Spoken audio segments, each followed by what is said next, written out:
Olha, quando o assunto é proteger o meio ambiente, o nosso instinto geralmente é bem direto, né? A gente vê algo artificial, a gente quer tirar. Uma construção ilegal numa área de preservação? Ah, a lógica parece ser uma só, bota abaixo, certo?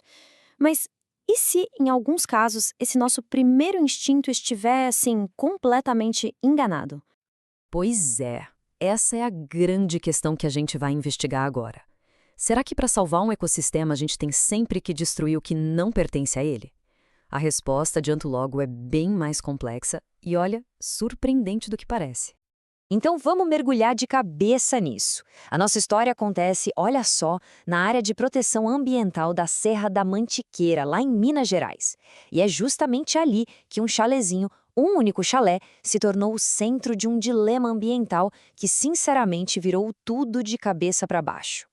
A princípio, a situação parecia óbvia, sabe? Uma construção irregular dentro de uma unidade de conservação. O protocolo para qualquer autoridade ambiental seria um só: demolição. Fim de papo. Só que, neste caso específico, alguém resolveu parar e pensar: peraí, será que essa é realmente a melhor solução para a natureza? E foi aí que pediram um estudo bem aprofundado. E a ferramenta para resolver esse impasse foi uma coisa chamada Estudo Técnico de Avaliação de Impactos e Custos. A sigla é ETAIC. Basicamente, a ideia era colocar a intuição de lado e tomar a decisão com base em dados. Dados concretos, comparando o que aconteceria de verdade em cada cenário. Então, vamos lá. O estudo colocou na mesa dois caminhos bem claros: manter ou demolir. E olha como a escolha era simples, pelo menos na teoria. O cenário A era manter e restaurar, ou seja, o chalé fica de pé, quietinho lá, e toda a área em volta, uns 650 metros quadrados, é restaurada. Já o cenário B era demolir e restaurar. Aqui o chalé vai para o chão e a área inteira, incluindo onde ele estava, é restaurada. A única diferença, o ponto central de tudo, era o destino daquela construçãozinha. Certo. Com esses dois caminhos definidos, a equipe foi para os números. A missão era descobrir qual opção traria o maior benefício para o meio ambiente, no fim das contas. E é aqui que a história começa a ficar boa de verdade. Olhando assim de cara, esse gráfico parece matar a charada, né?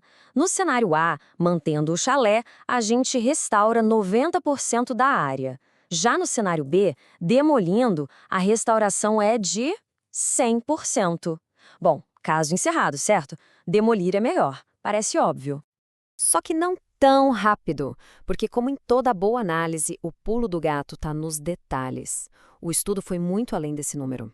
Eles começaram a olhar para os impactos que o próprio processo de demolir ia causar. E aí a coisa muda de figura. Olha só os custos ambientais escondidos da demolição. Primeiro, resíduo. Demolir ia gerar mais de 40 toneladas de entulho. Isso tem que ir para algum lugar.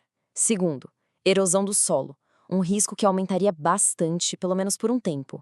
E claro, barulho, poeira, mas o ponto que talvez seja o mais importante e que foi levantado pela própria comunidade local era sobre as estradas.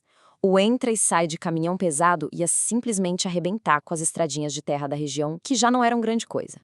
E se os impactos ambientais já dão o que pensar, espere só para ver a parte do dinheiro. Aí a história fica ainda mais impressionante.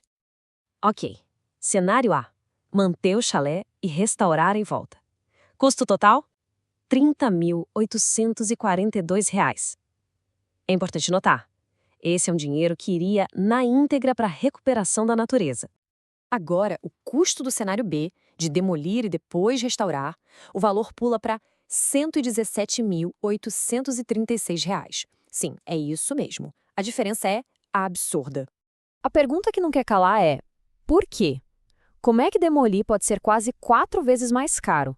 Para onde que está indo todo esse dinheiro? E a resposta está aqui, nesse gráfico. É impressionante. No cenário da demolição, só 26% do dinheiro iria de fato para a restauração ambiental. A fatia gigante, 74%, seria gasta com a demolição em si, com o transporte daquele monte de entulho e, o principal, para consertar os estragos que o próprio processo causaria. Lembra das estradas? Pois é, o dinheiro iria para consertar elas. Bom, depois de pesar tudo isso, os impactos, os benefícios, os custos, o estudo chegou no seu veredito final. E a conclusão, preto no branco do relatório técnico, foi essa aí. Manter o chalé era a alternativa tecnicamente mais adequada. Em outras palavras, os dados mostraram, sem sombra de dúvida, que a decisão mais correta para o meio ambiente era não demolir. E para não deixar nenhuma dúvida, fizeram uma análise que deu nota para cada cenário, pesando tudo. O resultado? Manter o chalé levou nota 4 de um total de 5. Já demolir, amargou um 2,1. A diferença é gritante e só confirma qual era a melhor opção. Ok, mas para além desse chalé, o que a gente aprende com tudo isso? Qual é a grande lição sobre como a gente deve pensar em soluções para o meio ambiente? A lição tem nome: ganho ambiental líquido. É um conceito-chave. A ideia não é só ir lá e corrigir um problema a qualquer custo. É encontrar a solução que traga o maior benefício real, causando o mínimo de estrago novo no processo. É ser inteligente, é ser eficiente. E para fechar, talvez o número mais poderoso de todos. Sabe aquela grana toda que seria gasta para demolir e consertar os estragos? Com ela, daria para restaurar mais de 1.800 metros quadrados de área. Pensa nisso. A escolha de demolir, na prática, significava jogar fora a chance de recuperar uma área muito, mas muito maior. Então, esse caso do chalé nos deixa com essa pulga atrás da orelha, né? Ele mostra que, às vezes, a melhor solução para o planeta não é aquela que o nosso instinto grita, a mais drástica, mas sim a mais pensada, a mais eficiente, aquela que, no fim do dia, realmente faz o maior bem possível para a natureza.